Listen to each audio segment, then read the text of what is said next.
Warahmatullahi wabarakatuh. Selamat malam semuanya. Maaf telat karena tadi ada lagi keluar sebentar. Perkenalkan, nama saya Hasifah Salwa Aisyah Zahra, biasa dipanggil Salwa atau kalian bisa manggil saya dengan Kak Salwa.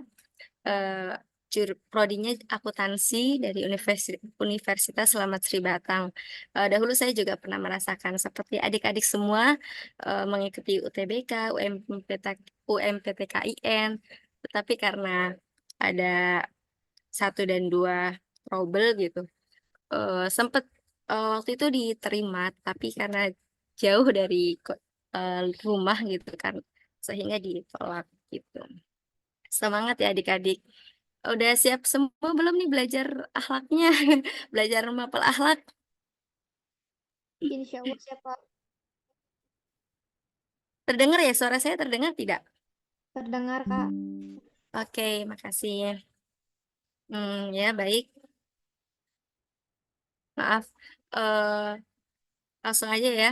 Di sini mengampu saya mengampu mata pelajaran akhlak dengan subtema yaitu pentingnya akhlak dalam kehidupan sehari-hari. Begitu penting akhlak bagi seorang manusia, seorang mukmin, seorang mutakin dan lain-lain. Oke.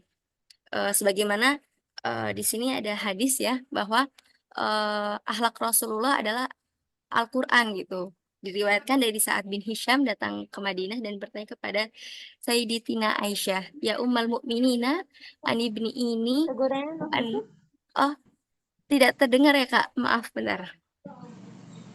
Terdengar tidak? Atau kekecilan? terdengar Kak jelas. Oh jelas, oke. Maaf ya. Saya lanjutkan. Ya Ummul Mukminina, ani ibni ini, an khuluqi Rasulillahi sallallahu alaihi wasallam. Fa inna khuluqa nabiyillahi sallallahu alaihi wasallam kana al-Qur'ana. Artinya, wahai umul mukminin, ceritakan kepada kami mengenai akhlak Rasulullah. Lalu Aisyah menjelaskan, sesungguhnya akhlak Nabi sallallahu alaihi wasallam adalah Al-Qur'an. Dari sini kita melihat bahwa eh, akhlak Nabi yaitu Al-Quran. Al-Quran bukan hanya sekedar bacaan, tetapi menjadi pedoman hidup sebagai acuan dalam melakukan segala kegiatan sesuatu. Sebagaimana juga dalam surat Al-Qalam ya, ayat 4, wa innaka la'ala khuluqin azim, di situ disebutkan yaitu eh, engkau sesungguhnya berbudi yang sangat luhur gitu kan.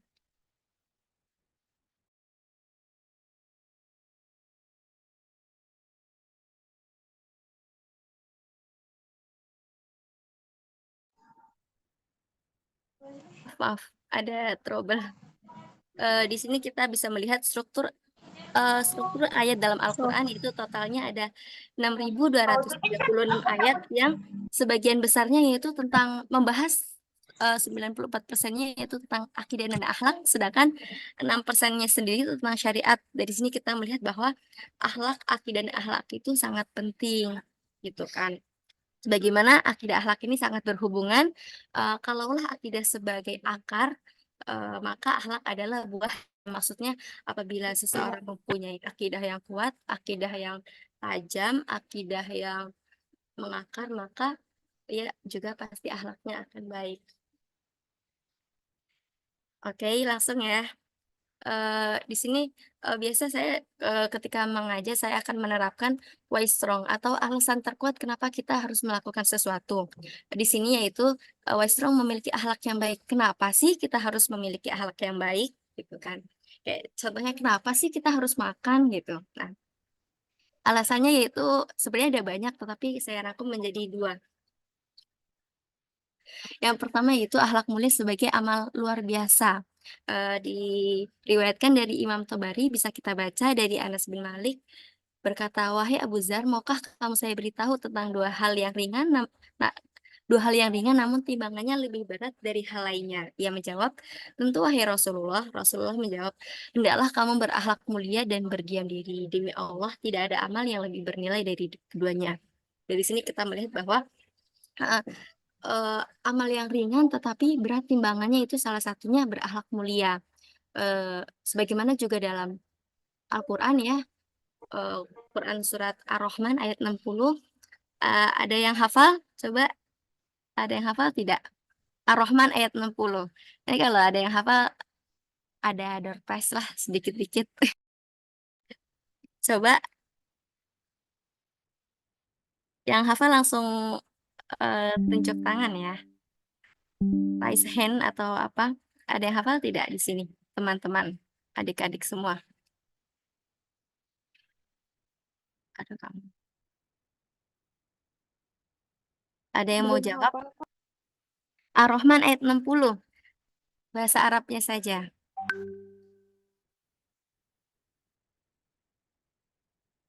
Ayat saya Nggak ada. kasih. Belum Hah? ada. Belum hafal Oh maksudnya. ya udah deh, nanti lain kali ya. Ayat Ar-Rahman, surah Ar-Rahman ayat 60. Kalau baca bisa, Kak?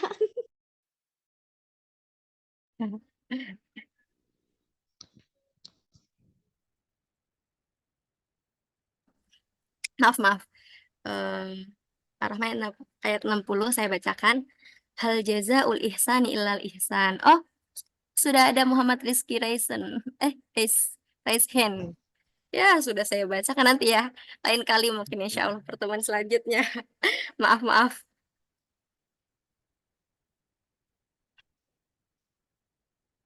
Maaf. Ini kenapa ya?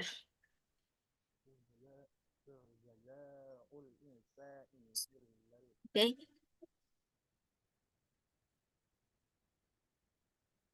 Yang pertama itu tadi apa? Akhlak mulia sebagai amal luar biasa. Hal jazaul ihsani illal ihsan. Maaf ya Muhammad Rizky, bisa di lain kesempatan. Karena tadi sudah ditutup waktunya. Oke. Eh, Hal jazaul ihsan ilal ihsan. Iya, tidak ada balasan kebaikan melainkan kebaikan itu pula gitu. Dari sini kita bisa tahu bahwa eh, kalau kita berakhlak baik, kita berbuat baik, tidak ada ruginya bagi diri kita sendiri maupun orang lain gitu kan. Nah, sebagaimana pula dalam surat Al-Isra ayat 7, in ahsantum li anfusikum wa in asatum falaha. Artinya, apabila kamu berbuat baik, maka kebaikan. Bila kamu berbuat yang jahat, maka yang jahat itu pula yang akan yang akan datang kepadamu gitu kan. From Ulina to everyone. Hafalnya Fabi Ayyi ala Rabbikum Kadiban boleh. eh Kapan-kapan kita bahas ya. Ada berapa banyak Fabi Ayyi ala Rabbikum Kadiban dalam surat Ar-Rahman itu, Masya Allah keren banget. Kalau kita bahas Al-Quran itu nggak ada habisnya. Sebentar. Lalu yang kedua yaitu derajat derajat orang berakhlak mulia. Kenapa kita harus memiliki akhlak yang baik? Karena akan Allah angkat derajatnya. Di sini ketinggian derajat yang dicapai menyamai posisi orang yang berpuasa dan sholat di malam hari. Rasulullah bersabda, sesungguhnya orang-orang mukmin dengan akhlaknya dapat mencapai derajat orang-orang yang berpuasa dan melakukan sholat malam. Hadis riwayat Abu Dawud, atau ini dari hadisnya, ada juga dari Al-Quran, yaitu Quran surat An-Nisa ayat 69. Di situ tertulis bahwa wa may yuti'illaha wa rasulahu faulaika ma'al ladzina an'ama Allahu 'alaihim minan nabiyyina wasiddiqina wasyuhada'i wassalihin wa hasuna ulaika rafiqa. Di situ kita tahu bahwa eh, orang-orang yang taat kepada Allah dan Rasulnya, orang yang berbuat baik, maka Allah akan kumpulkan bersama para nabi, para siddiqin, orang-orang yang jujur, para syuhada, dan juga orang-orang solih. Siapa sih yang nggak mau berkumpul bareng orang-orang seperti itu? Pasti kan mau. Makanya kita harus ya berakhlak yang baik gitu. Eh, oke, sebelum ini ada yang tahu tidak bedanya akhlak dengan adab? Coba, ada yang mau raise hand? Perbedaan antara akhlak dan adab. Eh, saya sering dengar gitu ya, eh, jangan lihat jangan lihat Islam dari Muslim, karena Islam itu berbeda dengan Muslim, gitu kan? Kalian juga pasti sering dengar kotes-kotes itu. Menurut kalian apa yang Anda pikirkan tentang itu?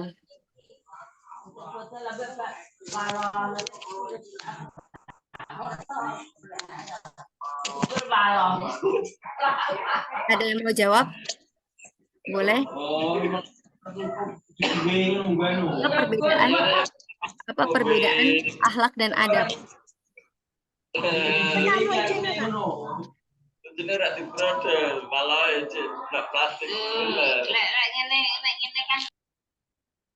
Bisa di unmute sebentar. Itu siapa unmute? Oke deh, lanjut aja ya. Perbedaan akhlak dan adab. Kalau adab itu berasal dari sopan santun, dari norma-norma kebudayaan. Sementara akhlak itu berasalnya dari Al-Quran. Gitu. Kalau kita lihat contohnya kayak, ya udah deh, kapan-kapan deh. Langsung aja ya, kita latihan soal. Yang pertama, contoh soal iman menuntut perwujudan. Oke, makasih. Lalu klik mute. Oke, udah nggak ada kok. Makasih ya. Siapa itu? Contoh soalnya iman menuntut perwujudan lahiriah atau internalisasi. Tadi sudah dijelaskan ya.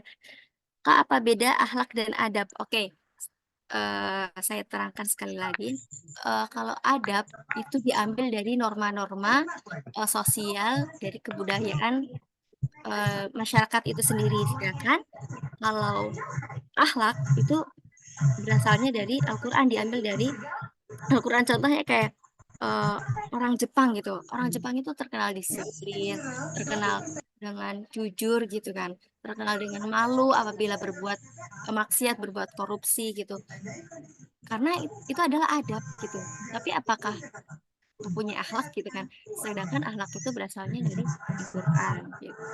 Jadi belum tepat mengatakan bahwa orang yang berakhlak itu orang yang non muslim, karena akhlak sendiri itu berasal dari kata khalaqa yakhluqu. Khalaqa yakhluqu, khuluq.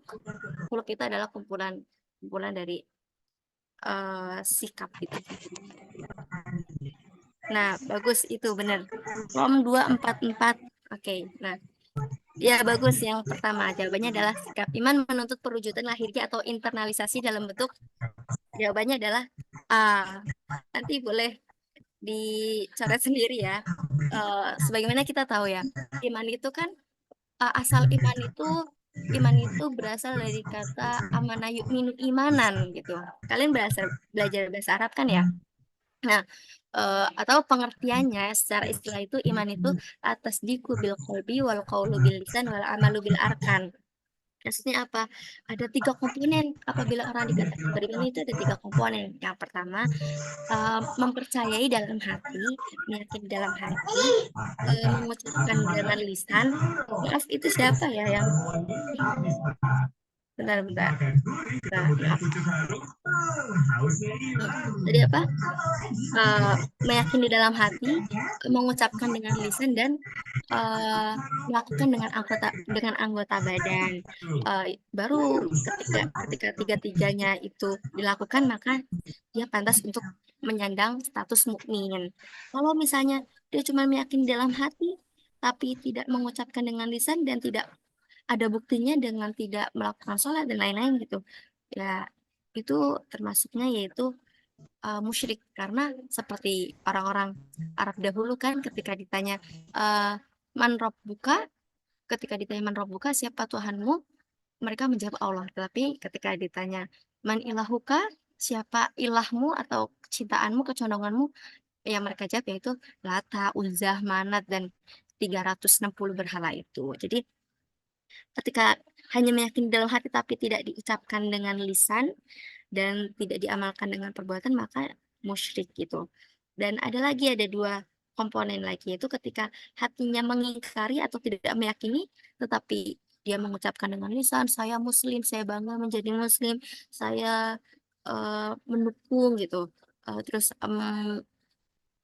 membuktikan dengan perbuatan, maka maka Allah cap dia sebagai munafik gitu kan. Karena dia tidak meyakini dalam hati. Dan yang terakhir yaitu apabila ia yakin, hatinya meyakini tasdiku bil qalbi wal qaulu bil lisan, dan mengucapkan dan mengikrarkan gitu.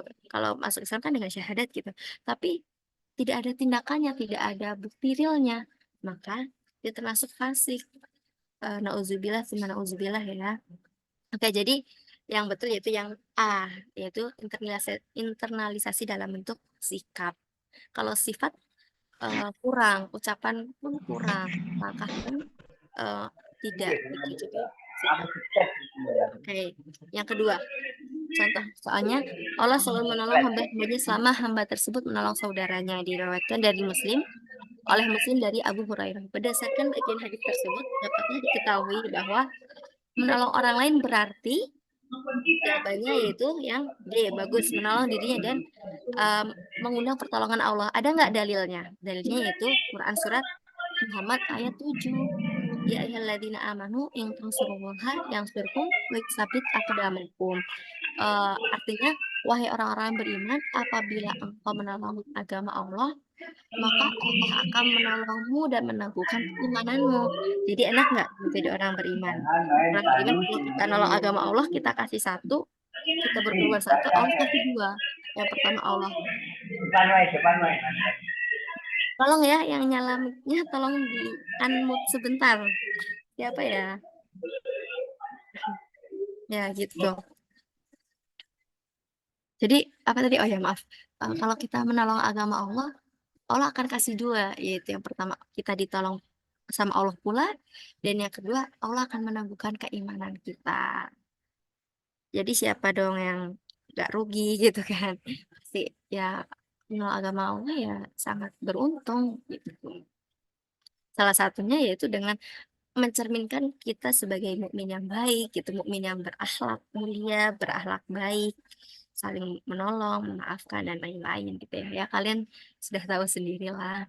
Yang ketiga, ketika seseorang dihadapkan pada dua hal yang bernilai ganda, positif negatif dan baik buruk, ia harus memilih, memutuskan dan berbuat akibat perbuatan seseorang oleh dirinya. Sehingga pertimbangan yang sebaiknya diputuskan dan dilakukan adalah pilihannya yang mana coba? Hmm, ya, betul. Yang D, menanggung akibat positif. Tapi A juga betul, gitu.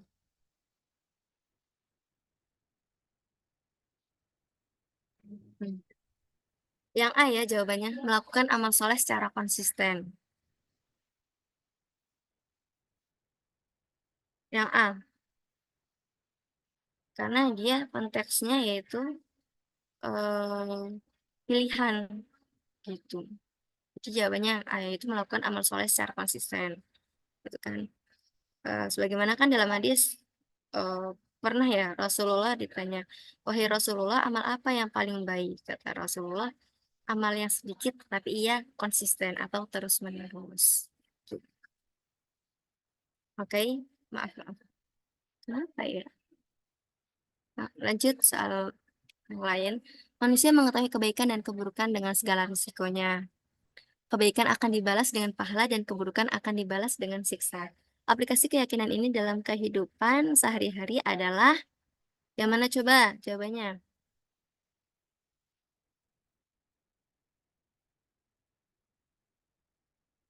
Ya, betul, D. Setiap orang harus mempertanggungjawabkan setiap perbuatannya.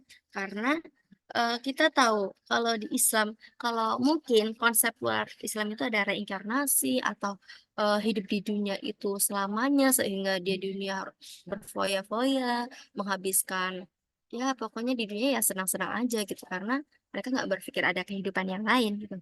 Tapi kalau dalam konsep Islam, apa yang kamu lakukan di dunia akan ditagih di akhirat, akan dibawa ke akhirat. Jadi ada pertanggungjawabannya. Jadi ibarat dunia adalah kita menanam, manennya itu ketika di akhirat, gitu ya. Jadi jelas ya, di setiap orang harus mempertanggungjawabkan setiap perbuatannya. Oke, lanjut. Up. Aduh, lama nih. Kenapa ya? Sebentar ya.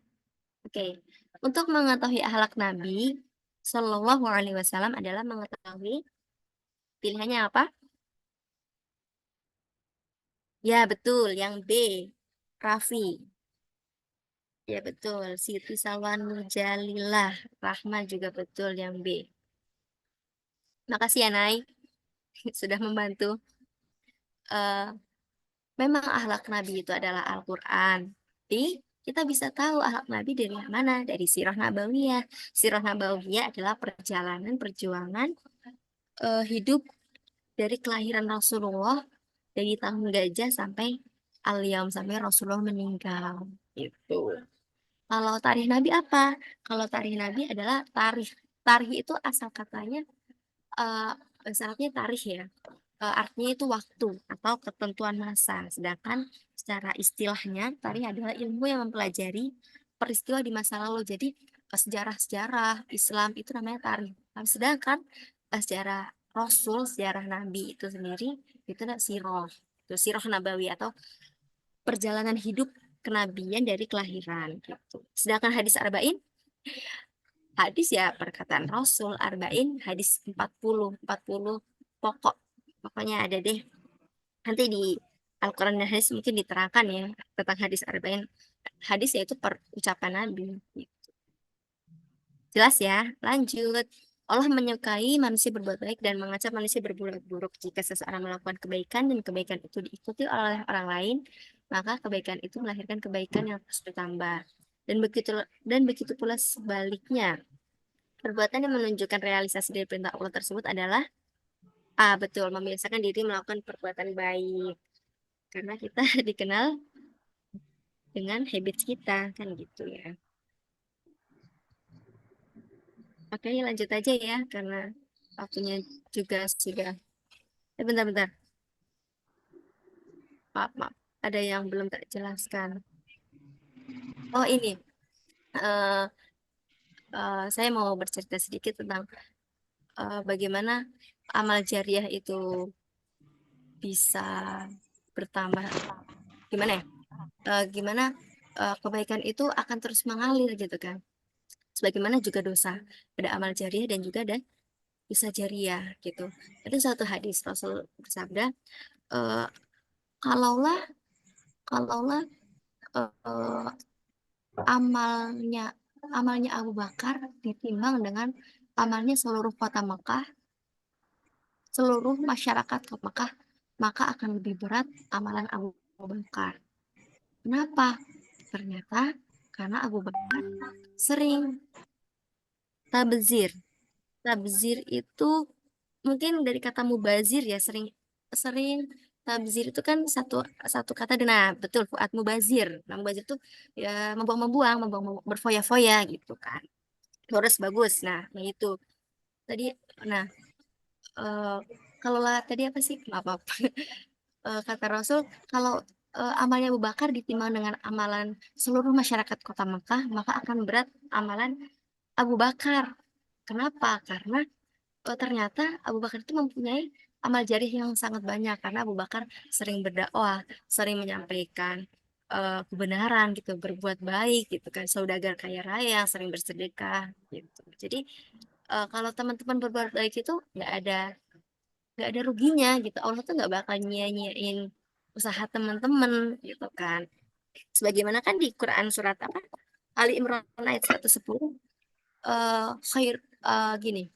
Kuntum khaira ummah ukhrijat linnas ta'muruna bil ma'ruf wa tanhauna 'anil munkar wa tu'minuna billah. Jadi SOP-nya syarat untuk menjadi umat yang baik, umat yang kuntum khaira ummah, umat yang terbaik itu ada tiga. Yang pertama, ta'muruna bil ma'ruf, mengajak yang baik. Yang kedua, meninggalkan yang mungkar, meninggalkan segala apapun yang mungkar, mungkar, mungkar dan keji gitu kan. Maksiat dan lain-lain. Yang ketiga yaitu tu'minuna billah, beriman kepada Allah dan Rasulnya. Kalau beriman ya insya Allah ya menjadi muslim berarti konsekuensinya itu iman karena seorang muslim belum tentu mukmin tapi seorang muslim pasti muslim gitu. Oke, lanjut ya. Pada penghujung 137 pada hari Kamis 3 Desember 2015. Akan tersebut memakan korban sebanyak 11 orang tewas dan 8 orang terluka. Menurut beberapa ini karena sopir minibus ugal-ugalan, betul. B. Ugal-ugalan dan diduga mengantuk. Tindakan sopir minibus tersebut merupakan kecerobohan yang tidak mentaati peraturan dan rambu-rambu lalu lintas. Sikap sopir tersebut merupakan akhlak mazmumah, yaitu ya betul B. Zolim. Kalau ria itu kan artinya apa ya? Memamerkan ya, sombong, pamer begitu, ujud gitu itu ria. Kalau zolim itu apa sih artinya? Zolim itu zalama yadlimu ya, atau artinya itu gelap. Seperti kayak Allah waliyulladzina amanu, Quran surat Al-Baqarah 257 kayaknya. Zalim itu eh, zalim itu artinya kan tidak menempatkan sesuatu pada tempatnya gitu. Tapi bisa juga zalim itu diartikan dengan kegelapan gitu. Jadi orang yang zalim itu orang yang hatinya dalam keadaan gelap gitu kan. Nah, kalau contoh terus yang C godob gitu kan, maaf itu ada lamnya ya, godob atau marah. Yang D namimah atau mengadu domba. Jadi jawabannya benar adalah zolim. Akhlak mazmumah, akhlak mazmumah yaitu akhlak yang tidak terpuji, akhlak yang tercela. Lawannya akhlak mazmumah yaitu akhlak mahmudah. Akhlak mahmudah yaitu akhlak yang terpuji. Gitu ya. Jadi jawabannya yang B, zolim. Zalim artinya apa? Menempatkan sesuatu tidak pada tempatnya. Contoh kecil zalim itu apa? Banyak. Contoh kecil zalim yaitu contohnya nih eh, coret-coret di meja, coret-coret di tembok gitu ya. Itu contoh kecilnya banget. Atau begadang. Teman-teman suka begadang ya? Ada yang suka begadang nggak di sini? Coba siapa yang suka begadang? Begadang juga salah satu zalim, zalim terhadap diri sendiri gitu. Itu contoh-contoh zalim. Nah, yang ini yaitu zalim karena menyelakakan orang lain gitu atau karena eh, nah nih poin plusnya ini waduh Mutiara godop itu marah, godop marah ya, maaf itu dalamnya di sini poinnya itu yang di sini karena sopir minibus ugal-ugalan dan diduga mengantuk. Nah itu perbuatan zalimnya udah tahu dia sebagai sopir gitu, sebagai nahkoda gitu kan. Kenapa? Oke lanjut ya, lanjut. Pengertian iman yang paling tepat adalah yang mana coba tadi sudah diterangkan. Yang B, betul. Meyakini dan membenarkan dalam hati, serta diucapkan dengan lisan, lalu diamalkan dengan perbuatan. Bagus. Nah, ini adalah iman yang sempurna. Gitu deh. Sebentar lagi ya. Bentar-bentar. Aduh, Nah, kenapa? Ya, sebentar ya. Siapa itu? nah, Aduh, kenapa? Nah, ya. akhirnya sudah selesai. Ada quotes dari saya, dari aku, dari Ana. Sama aja ya. Sukses adalah sebuah perjalanan, bukan sebuah tujuan. Usaha sering lebih penting daripada hasilnya. Jadi apapun yang udah teman-teman usahakan, teman-teman perjuangkan, tenang aja, itu semua tuh akan berbuah manis gitu. Jangan risau, jangan overthinking. Aduh gimana ya nanti UMPTKIN? Oh susah-susah nggak ya bahasa Arabnya? Apalagi yang teman-teman khawatirkan. Atau TPA-nya gitu ya. Tenang aja kalau Kak, kalau teman-teman udah berusaha yang kuat, berusaha maksimal ikhtiar ya lebih gitu daripada yang lainnya ya. Allah nggak bakal tidur, Allah bakal lihat hamba-hambanya yang berjuang gitu. Ingat aja duit. Ya, makasih banyak juga. Jazakumullah khairan kafir. Duit apa tuh? Singkatan duit. D, doa, U, usaha, I-nya itu bukan ikhtiar. Ikhtiar itu kan sama aja kayak usaha. I-nya yaitu istiqomah. Jadi bagaimana usaha itu selalu eh, terus menerus nggak cuma sekali doang. Nah itu pengertian dari istiqomah bertahan gitu. T-nya akhirnya sampai dengan akhirnya maaf, yang terakhir yaitu tawakal, memasrahkan segala sesuatu kepada Allah gitu ya. Oke, sudah jelas ya teman-teman ya. Positive vibes deh. Makasih juga Fadila. Syukran kathiran jazakumullah khair semuanya. Amin. Amin Allahumma amin ya Allah. Semangat juga ya teman-teman. Oke, saya kembalikan ke moderator ya. Maaf, Kenapa, Mas? maaf. Kenapa, Nan? Kenapa? Kakak muda bermakna mana ya? Kakak moderator. Iya, sudah selesai. Sampai jumpa ya di pertemuan selanjutnya. Nanti insya Allah sekali lagi dengan saya. Teman-teman semangat ya belajarnya.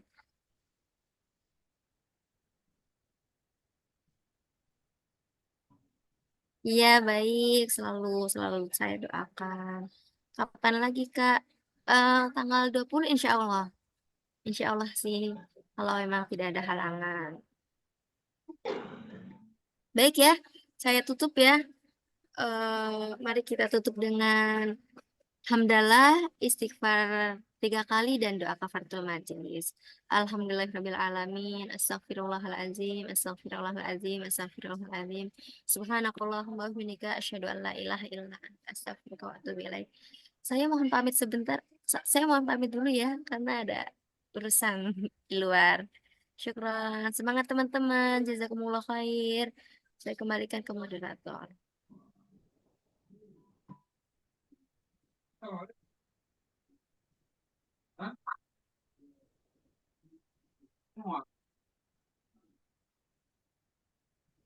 Halo kakak moderator. Izin dulu ya kak. Izin live meeting ya. Makasih.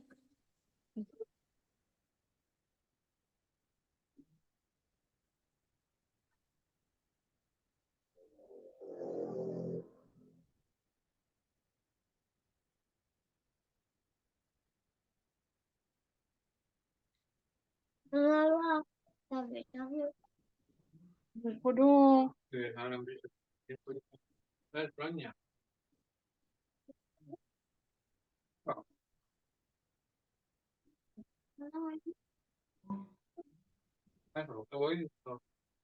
Ini bunga.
Hmm.